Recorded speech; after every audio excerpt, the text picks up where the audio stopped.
뉴스탑10이 선정한 7위. 갓난 아기가 주식 3억. 예. 금수저 물고 태어났다는 말이 딱 드러난 맞는 뉴스가 아닐까 싶습니다.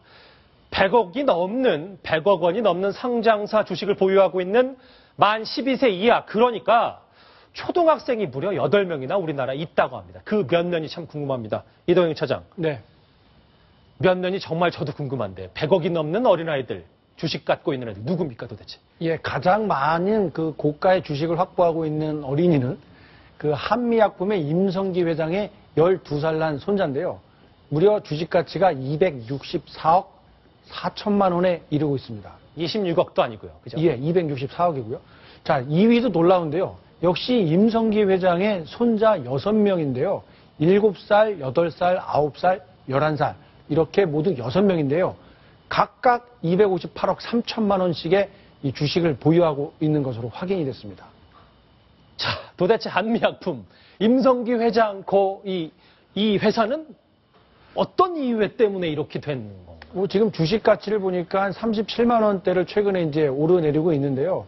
적지 않은 그 기업 가치가 있는 것으로 보입니다.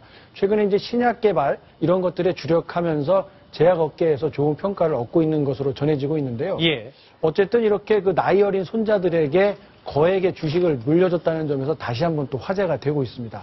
이뿐만이 아니라 그 뒤로도 굴지의 재벌 기업이죠. GS에너지의 허용수 부사장의 이 둘째 아들 11살인데요.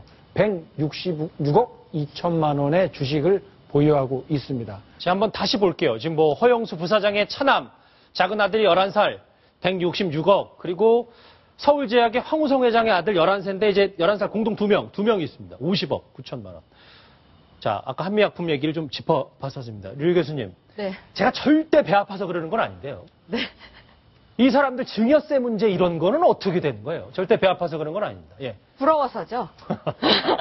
이게 어떻게 되는 거예요? 세금 문제도 참 중요할 것 같아요. 예, 저도 깜짝 놀랐습니다. 우리가 지금 세금이요, 과거에는요, 미성년자인 경우에는 1,500만 원 이하를 증여할 경우에는 공제됐습니다. 세금이 없었다는 것이죠. 근데 이제는 2천만 원이면 세금이 없습니다. 그런데요, 이게 1억 이하는 10%만 세금을 내거든요. 웃긴 것은 5억은 20%인데 30억 이상이 되면 50%를 세금으로 내는 거예요.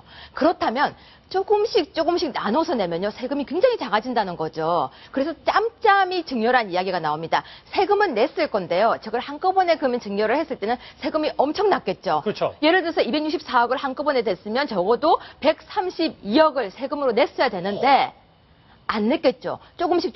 만약에요, 1억 이하로 줬으면 10%만 냈겠지만 그보다 조금 더 냈어도 세금을 굉장히 절감을 했을 겁니다. 예. 그렇다면 돈은 줬지만 증여세는 굉장히 작게 주고 앞으로 클 때까지 조금씩 더 준다면 세금은 절감하고 계속 증여를 할 수 있고 어떻게 보면은 증세의, 감세의 꼼수를 다 노리고 있었던 것이 아닌가 싶습니다. 그러니까 어쨌든 분명한 건 그런 이제 증여세 부분에서 사회적 비판의 시각은 분명히 있는 거니까요. 당연히 있죠. 근데 그게 과연 드러났을까 하는 것이죠. 누가 이걸 압니까? 그렇군요.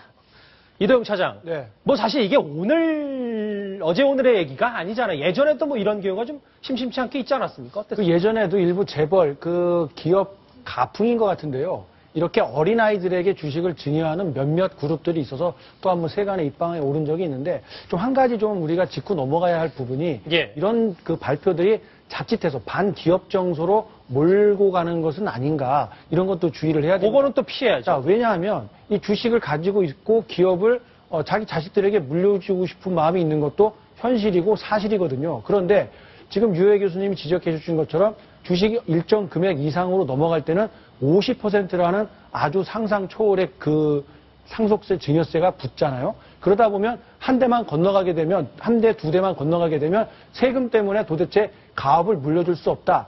이런 현장의 목소리가 나오고 있습니다. 그래서 가업을 물려주는데 정당한 만큼의 세금을 떼어가고 그리고 그만큼 또 안전하게 경영권을 세습할 수 있게 해준다면 여러 가지 그 부작용이 없을 텐데 지금 이런 그 논의가 이런 그 통계가 나올 때마다 이렇게 논란식으로만 갈 게 아니라 정말 장기적으로 기업들이 안정적으로 경영을 해 나갈 수 있도록 한번 이 세율을 대대적으로 개편하는 거에 대해서 고민을 해야 될 것 같습니다. 류 교수님 짧게 네, 부탁드리겠습니다. 지금 말씀하셨듯이 세율 개편 당연히 필요한데요. 예. 제가 볼 때 개편, 창과 방패예요. 개편하면 막아라, 감세의 효과, 감세 어떻게 하는지 또 반응이 나오고 있습니다. 그렇기 때문에 창과 방패의 게임이 아니라 진짜 실질적으로 운영되는 개편이 필요하다고 생각됩니다. 알겠습니다.